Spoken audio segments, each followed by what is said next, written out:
નમસ્કાર મિત્રો, learning જીકેની YouTube ચેનલમાં આપ સૌ મિત્રોનું સ્વાગત છે. ફરીથી આપ સમક્ષ એક નવું ચર્ચાપત્ર રજૂ કરી રહ્યો છું. મિત્રો, ગઈકાલના જ સમાચારની અંદર આ કરંટ ટોપિક છે કે તમારા પૈસા તમારો અધિકાર. તો એના ઉપર અહીં ચર્ચાપત્ર રજૂ કરી રહ્યો છું.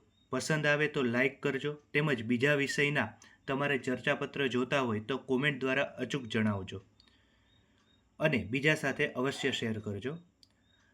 અહીં ચર્ચાપત્ર છે તમારા પૈસા તમારો અધિકાર. પ્રસ્તુત વિષય પર આપના મંતવ્ય રજૂ કરતું ચર્ચાપત્ર અબક વર્તમાનપત્રના તંત્રીશ્રીને સંબોધીને લખો. સૌ પ્રથમ આપણું સરનામું અને નામ, તો કે કખ ગ સરનામું 1. અને આજે જ આ ચર્ચાપત્ર લખેલું હોવાથી આજની મેં તારીખ નાખી છે, તમે કોઈ પણ જૂની તારીખ પણ નાખી શકો. ત્યારબાદ બીજી તરફ પ્રતિ તંત્રીશ્રી અબક વર્તમાનપત્ર સરનામું 2. અહીં વર્તમાનપત્રનું ઉપર અબક એવું લખેલું આપેલું છે, એટલા માટે અહીં અબક લખેલું છે, બાકી તમે કોઈ પણ બીજું લખી શકો. ત્યારબાદ તો કે વિષય, એક લાઈન છોડીને ચર્ચાપત્રને આપના વર્તમાનપત્રમાં સમાવેશ કરવા બાબતે. હવે અહીંયા તમે આમ પણ લખી શકો કે તમારા પૈસા તમારો અધિકાર. પ્રસ્તુત વિષયનું ચર્ચાપત્ર આપના વર્તમાનપત્રમાં સમાવેશ કરવા બાબતે તો પણ ચાલે. ત્યારબાદ એક લાઈન છોડીને શ્રીમાન અથવા સુગ્ન મહોદયશ્રી અથવા તમે તંત્રીશ્રી એવું પણ લખી શકો. ત્યારબાદ હાલના સમયમાં સરકાર દ્વારા એક અભિયાન શરૂ કરવામાં આવ્યું છે, તમારા પૈસા તમારો અધિકાર, જેના વિશે મારા મંતવ્યો અહીં હું રજૂ કરું છું, જે આપના વર્તમાનપત્રમાં પ્રસિદ્ધ કરવા વિનંતી છે.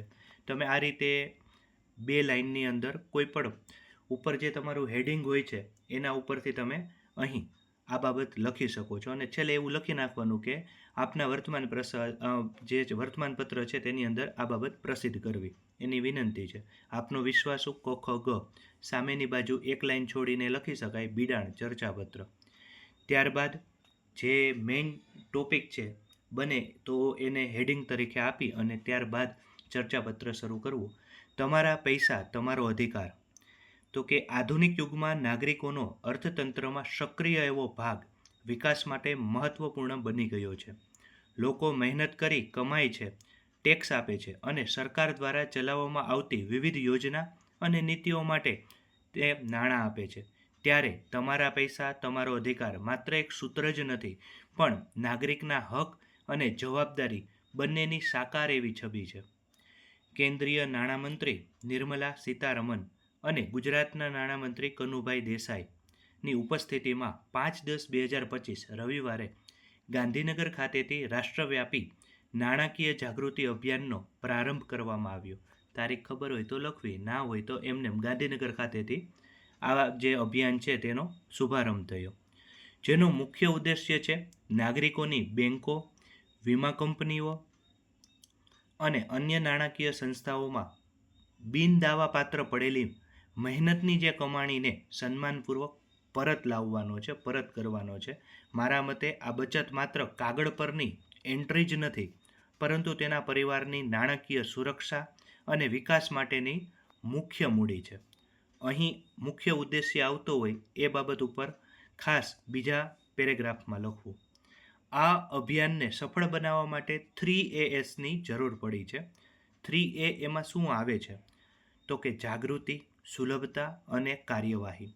જાગૃતિ એટલે કે અવેરનેસ, સુલભતા તો કે એસેબિલિટી અને કાર્યવાહી એટલે કે એક્શન.